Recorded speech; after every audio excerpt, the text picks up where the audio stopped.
Hai guys, jumpa lagi. Frank Lloyd Wright adalah salah satu arsitek terbaik dunia yang berasal dari Amerika Serikat. Dia dikenal dengan filosofi arsitektur organik, yaitu menyatukan bangunan dan alam. Salah satu karyanya yang terkenal adalah sebuah rumah di Pennsylvania yang dinamai Falling Water, yang memadukan bangunan tempat tinggal dan air terjun alami. Selain mendesain rumah tinggal, Frank juga mendesain bangunan perkantoran, sekolah, gedung-gedung tinggi, hotel, dan museum. Dia juga mendesain furniture dan interior ruangan. Kehidupan pribadi Frank gak kalah terkenal dengan karya-karyanya, guys. Dia dikenal arogan dan narsis, selalu berhenti untuk mematut diri setiap melihat cermin. Hidupnya penuh skandal, baik skandal keuangan maupun skandal cinta. Frank adalah pelopor gaya arsitektur Prairie School yang khas Amerika. Salah satunya adalah rumah ini yang dinamainya Taliesin. Rumah ini dibangun dengan harapan jadi istana cinta Frank dan kekasihnya. Tapi tujuan ini nggak tercapai guys, karena pada akhirnya Taliesin jadi tempat berlangsungnya pertumpahan darah yang menjadi headline di media cetak Amerika pada tahun 1914. Dan semuanya berawal dari sebuah perkenalan. Tahun 1903, pasangan suami istri Edwin Cheney dan istrinya Mamah Borthwick menyewa jasa arsitek terkenal Frank Lloyd Wright untuk mendesain rumah impian mereka di kawasan Oak Park di pinggiran kota Chicago yang terletak di negara bagian Illinois. Edwin Cheney dan Mamah merupakan pasangan cukup dikenal di kawasan tempat tinggal mereka. Edwin adalah seorang insinyur, sedangkan Mamah merupakan wanita yang punya pandangan melebihi orang-orang pada masanya. Saat mayoritas wanita masih berkutat dengan urusan domestik rumah tangga, Mama sudah menggondol gelar master dari University of Michigan tahun 1893. Dia bekerja sebagai pustakawati dan penerjemah buku feminis, sebuah ideologi yang kurang disetujui mayoritas pria. Waktu pertama kali berkenalan dengan Mama, Frank suka dengan sikap dan pandangannya. Mama berbeda banget dengan istri Frank, Catherine Tobin, yang hanya mengerti urusan anak dan rumah tangga dan gak bisa diajak bicara tentang isu-isu lain yang lebih kompleks termasuk hal-hal tentang arsitektur. Selama proses pembangunan rumah pasangan Edwin dan Mama, hubungan si arsitek Frank dan Mama makin akrab. Mereka mulai menjalin hubungan spesial. Padahal saat itu Frank sudah punya 6 anak dari Catherine dan Mama sudah punya 2 anak dari suaminya Edwin. Karir Frank sebagai arsitek saat itu sedang berada di puncak. Keahliannya diakui semua kalangan. Kantor dan studionya di Chicago dikenal semua orang. Frank dan Mamah merasa hubungan cinta mereka nggak perlu disembunyikan. Bayangkan guys, ini sikap yang luar biasa berani karena di awal tahun 1900-an, masyarakat masih sangat konservatif dan hubungan terang-terangan di luar pernikahan masih dianggap tabu. Tapi menurut Frank dan Mamah, jatuh cinta adalah hak setiap manusia, nggak seorang pun yang bisa melarang. Berhubung si Frank Lloyd Wright adalah arsitek terkenal, semua tindak tanduknya jadi sorotan. Hubungan dia dan Mamah jadi mangsa empuk media massa. Keduanya jadi bahan gunjingan di mana-mana. Pada tahun 1909, Frank dan Mamah memutuskan minta cerai dari pasangan masing-masing. Suami Mamah Edwin setuju, tetapi istri Frank, Catherine, menolak bercerai. Dia yakin suaminya cuma lagi melewati fase puber kedua. Nanti palingan juga suaminya bosan pada gundiknya itu dan kembali pada dirinya dan anak-anak mereka. Frank tentu saja gregetan karena Catherine menolak cerai. Dia udah nggak mau hidup dengan Catherine, dia hanya mau bersama dengan kekasihnya Mamah Borthwick. Sementara itu gunjingan tentang skandal cinta mereka semakin santer. Kenalan Frank dan Mamah banyak yang memutuskan hubungan dengan mereka. Melihat keadaan yang gak kondusif, pada 1909 sang arsitek dan Mamah memutuskan kabur ke Eropa bersama-sama. Saat itu perceraian Mamah sudah beres, sedangkan Frank masih berstatus suami orang. Di Eropa, keduanya tinggal di Jerman dan Italia. Di sana nggak banyak yang mengenal mereka bisa tinggal serumah tanpa dimusuhi orang-orang. Tapi tahun 1910 karena kangen negara sendiri, mereka memutuskan kembali ke Amerika. Frank memilih pulang kampung ke negara bagian Wisconsin karena dia lahir dan besar di sana. Dia memilih sebuah desa Spring Green berpenduduk 700 orang dan di sana di atas lahan yang tadinya milik ibunya, dia mulai membangun rumah pada tahun 1911. Rumah itu dinamainya Taliesin yang diambil dari nama seorang penyair asal Wales, Inggris. Frank membangun rumah itu khusus untuk kekasihnya Mamah. Taliesin dibangun dengan gaya arsitektur Prairie School yang ditandai dengan bangunan horizontal memanjang dengan atap yang memanjang dan cenderung rata dan dihiasi batu gamping atau limestone. Awalnya, penduduk desa Spring Green menganggap rumah Taliesin dibangun untuk Anna, ibunya Frank yang sudah sepuh. Baru kemudian mereka tahu ternyata rumah tersebut adalah rumah cinta Frank dan kekasihnya Mamah. Saat sebagian rumah Taliesin sudah selesai, Frank dan Mamah pindah dan tinggal bersama di sana. Penduduk desa geger. Berani-beraninya pasangan itu terang-terangan hidup bersama tanpa nikah. Mereka bahkan meninggalkan anak-anak mereka. Dan lebih gilanya lagi, status Frank belum cerai. Dia masih punya istri sah. Penduduk marah. Pastor di gereja desa mulai berkhotbah tentang dosa perzinahan. Keberadaan pasangan itu langsung terendus pers. Surat kabar mulai menuliskan hal-hal buruk tentang mereka. Sempat tersebar kabar penduduk desa akan datang ramai-ramai ke rumah Taliesin untuk mengusir Frank dan Mamah dari desa Spring Green.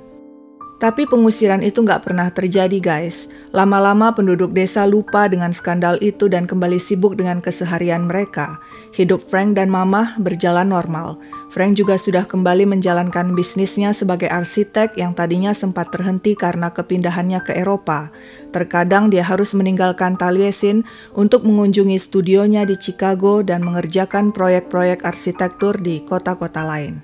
Rumah Taliesin yang merangkap sebagai rumah tinggal dan juga studio Frank setiap hari ramai dengan beberapa pegawai di bidang arsitektur yang membantu pekerjaan Frank serta tukang-tukang bangunan yang masih terus merampungkan pengerjaan rumah Taliesin yang luas itu.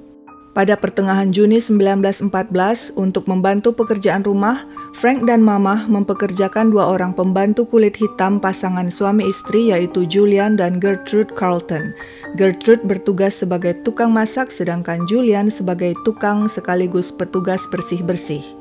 Dan guys, 2 bulan kemudian, darah membanjiri rumah Taliesin. Hari itu, Sabtu 15 Agustus 1914, seperti biasa rumah Taliesin cukup ramai. Ada Mamah dan anaknya John 12 tahun dan Martha 8 tahun. Sebenarnya John dan Martha tinggal bersama ayah mereka Edwin Cheney, tapi karena ayahnya sedang keluar kota, mereka dititipkan sementara pada ibu mereka. Ada 6 orang lainnya di Taliesin termasuk pegawai-pegawai Frank, tukang kebun dan tukang kayu. Juga ada pembantu rumah Gertrude dan Julian Carlton.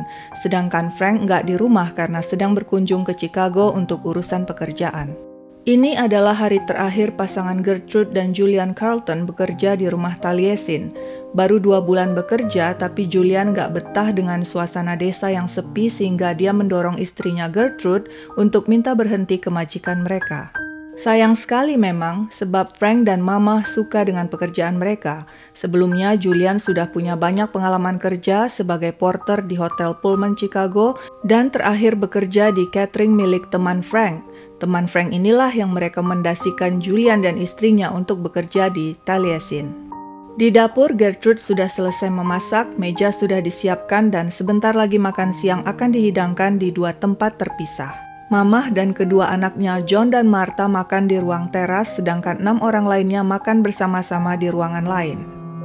Julian bertugas sebagai pelayan. Dia melayani Mamah dan kedua anaknya terlebih dulu menyendok sup ke mangkuk mereka masing-masing. Saat Mamah, John, dan Martha mulai menikmati sup, Julian mengambil sebilah kapak dari balik bajunya lalu menghantamkannya berkali-kali ke kepala Mamah. Kepala Mamah nyaris terbelah 2. Mamah terkulai dan jatuh ke lantai bersimbah darah. Otaknya berceceran di mana-mana. John dan Martha menjerit. Tanpa pikir panjang, Martha segera lari, tapi John gak sempat menyelamatkan diri. Julian mencengkramnya dan menghantamkan kapak ke kepala John hingga anak itu mati seketika. Lalu dia mengejar Martha yang lari ke halaman dan mengayunkan kapak ke kepala anak itu. Martha jatuh ke tanah dan mati.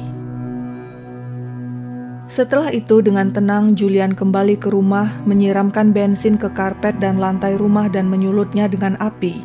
Dia berjalan keluar rumah sambil tetap memegang kapak yang berlumuran darah dan mengunci semua pintu agar tidak seorang pun bisa lolos dari kobaran api. 6 orang pegawai dan tukang yang ada di ruangan lain terperangkap di tengah kepungan api yang cepat menjalar. Panik, mereka bergegas keluar ruangan tapi nggak bisa, semua pintu terkunci. Emil Brodel, seorang pegawai, berhasil menerobos jendela dan keluar ke halaman. Julian yang berjaga-jaga di luar rumah langsung mengejar Emil dan menghajar kepalanya dengan kapak. Kepala Emil pecah dan pria itu mati saat itu juga. Herbert Fritz, seorang pegawai, ikut menerobos jendela, berhasil lolos dan mencari pertolongan. Dia sempat melihat Julian membunuh Emil Brodel. Yang lainnya sudah tersambar api tapi akhirnya berhasil keluar rumah. Julian mengejar mereka dan menghantamkan kapak ke tubuh mereka satu persatu. Seorang mati di tempat, 3 lainnya terkapar di halaman. Setelah melakukan tugasnya, Julian menghilang. 3 orang yang masih tersisa di halaman dengan kulit terbakar dan luka akibat kapak berhasil bangkit lagi dan berusaha lari ke arah rumah penduduk untuk minta pertolongan. Berita kebakaran dan pembunuhan segera tersebar di desa. Sheriff dan penduduk bergegas mendatangi Taliesin hingga 700 orang bahu-membahu memadamkan api dan mengamankan jasad Mamah, kedua anaknya, dan seorang tukang. Mereka menemukan Julian Carlton bersembunyi di gudang dan meminum racun. Hampir saja penduduk ramai-ramai menggantungnya, tapi sheriff segera mengamankan pria itu dan membawanya ke penjara. Sore hari, api akhirnya berhasil dipadamkan. Taliesin yang jadi kebanggaan Frank dan Mamah sebagian besar habis terbakar, tinggal puing.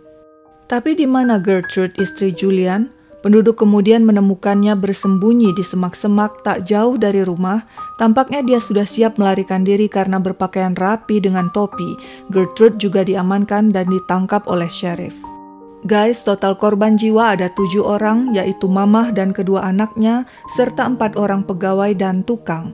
Sedangkan 2 orang selamat, yaitu seorang pegawai Herbert Fritz dan seorang tukang kayu William Weston. Frank Lloyd Wright yang sedang berada di Chicago dan Edwin Cheney, ayah John dan Martha, segera diberitahu tentang tragedi itu. Mereka datang bersama-sama ke Taliesin. Frank shock dan sedih melihat jasad Mamah yang hitam terbakar. Tapi Edwin menurut pengamatan orang-orang enggak menunjukkan reaksi apapun. Dia hanya diam dan bersikap dingin. Dia lalu mengambil jasad kedua anaknya dan membawanya pulang untuk dikuburkan. Frank menguburkan kekasihnya Mamah di lahan gereja di dekat Taliesin tanpa nisan, tanpa tanda, karena Frank gak kuat melihat tempat Mamah dikuburkan. Frank juga membiayai semua biaya penguburan pegawai dan tukang yang meninggal. Seluruh penduduk Spring Green berkabung. Tragedi ini diliput luas oleh media dan menjadi headline di surat kabar Amerika. Sheriff mulai melakukan investigasi. Saksi-saksi ditanyai, terutama Herbert Fritz dan William Weston yang sehat dan selamat. Sedangkan 3 korban lainnya yang sempat selamat dan ditanyai sheriff nggak bisa bertahan lama. Beberapa hari kemudian mereka meninggal akibat luka bakar dan luka kapak di tubuh. Menurut para saksi, sepertinya Julian sudah merencanakan tindak kejahatannya. Soalnya pada pagi hari sebelum kejadian, dia bertanya kepada William Weston di mana tempat penyimpanan bensin yang kemudian dipakainya untuk membakar rumah. Julian meski sempat minum racun untuk bunuh diri bisa selamat, tapi di penjara dia mogok bicara dan mogok makan. Sheriff nggak berhasil mengorek informasi darinya. Sheriff sempat curiga pada Gertrude, istri Julian, tapi dia bilang gak tahu menahu tentang perbuatan Julian. Dia segera kabur dari rumah begitu melihat suaminya menyiramkan bensin ke karpet dan lantai. Saat itu dia tahu Julian bakalan melakukan sesuatu yang buruk. Menurut pengakuan Gertrude, sejak beberapa minggu terakhir sikap Julian terlihat aneh. Dia sering gak tidur dan cuma melihat keluar jendela. Dia khawatir dan paranoid dan selalu membawa sebilah pisau setiap kali tidur. Apa penyebabnya? Gertrude gak tahu. Gertrude juga bilang bulan Juli, Julian pergi ke Madison untuk berobat ke dokter gigi. Tapi kemudian dia kirim telegram ke Gertrude dan mengatakan dia ada di Chicago dan bukannya di Madison. Julian gak mengatakan mengapa dia ada di Chicago. Beberapa hari sebelum pembunuhan terjadi, tepatnya 12 Agustus, Julian juga ternyata bertengkar dengan pegawai Frank yaitu Emil Brodel. Waktu itu Emil minta Julian memasang pelana kudanya, tapi Julian menolak. Karena marah, Emil membentaknya, "Kau anak kulit hitam seorang pelacur." Ada pendapat yang mengatakan pertengkaran inilah yang menyulut kemarahan Julian hingga melakukan pembunuhan dan membakar Taliesin. Tapi kalau Julian marah dengan Emil, kenapa dia malah menghabisi mamah dan anak-anaknya dengan begitu kejam? Mengapa nggak membunuh Emil saja? Guys, kasus ini pun berkembang kayak cerita misteri Agatha Christie. Banyak sekali pihak yang dicurigai, dan yang bikin bingung siapa sih sebenarnya target pembunuhan Julian? Apakah sebenarnya target utama hanya mamah, namun kemudian Julian terpaksa membunuh semua orang dan membakar rumah untuk melenyapkan saksi? Sempat tersebar kabar pelakunya sebenarnya adalah si arsitek sendiri, yaitu Frank Lloyd Wright. Jadi sewaktu Julian mengaku berkunjung ke Madison padahal sebenarnya ke Chicago, dia dan Frank bertemu di sana untuk mengatur pembunuhan mamah. Kenapa? Karena Frank sudah muak dengan mamah dan ingin menyingkirkannya selamanya. Ada juga kemungkinan sewaktu Julian berada di Chicago, Edwin Cheney, mantan suami mamah, bertemu dengannya dan membayarnya untuk membunuh mamah sebagai balas dendam karena mamah sudah meninggalkannya. Bahkan sempat juga timbul kecurigaan pada Anna, ibu Frank, yang memang sejak awal nggak suka pada mamah dan skandal cinta anaknya.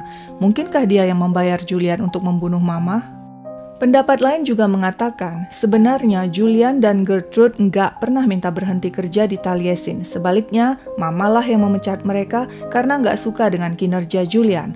Hal ini bikin Julian marah dan membunuh mama.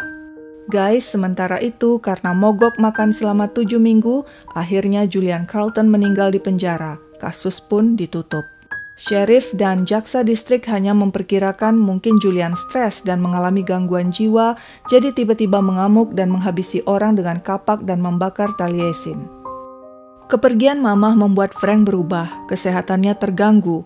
Frank mengalami insomnia, penurunan berat badan, dan buta temporer. Kematian mamah membuat Frank mengakhiri penerapan gaya arsitektur prairie dalam karya-karya selanjutnya. Tapi guys, perlahan Frank bangkit lagi. Dia kembali membangun Taliesin yang terbakar dan tetap tinggal di sana.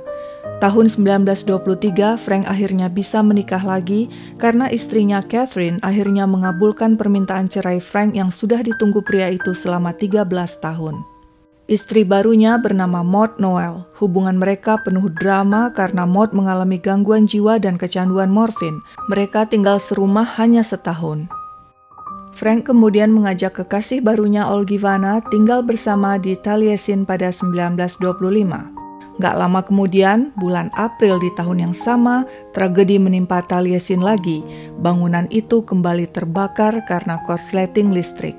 Kalian perhatikan gak guys, Taliesin terbakar setiap kali Frank tinggal di sana bersama dengan wanita tanpa terikat tali pernikahan. Aneh juga ya. Tapi akhirnya Frank menikahi Olgivanna secara resmi tahun 1928 setelah perceraiannya dengan Maud beres. Meski kehidupannya penuh tragedi dan skandal, Frank Lloyd Wright diakui sebagai salah satu arsitek terbaik di dunia.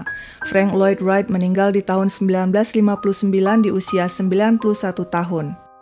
Dia tentu bangga jika tahu di kemudian hari Taliesin masuk dalam UNESCO World Heritage List. Guys, setiap tahunnya rumah Taliesin di Spring Green, Wisconsin banyak dikunjungi turis domestik dan mancanegara. Orang-orang menikmati keindahan dan keunikan karya seni arsitektur Frank Lloyd Wright sekaligus mengingat kembali tragedi berdarah yang pernah terjadi di Taliesin. Sampai sekarang guys, apa sebenarnya motif Julian Carlton melakukan pembantaian di Taliesin? Nggak seorang pun yang tahu. Sekian dulu ceritaku guys, jangan lupa subscribe, like, share, dan komen. Sampai jumpa di cerita lain.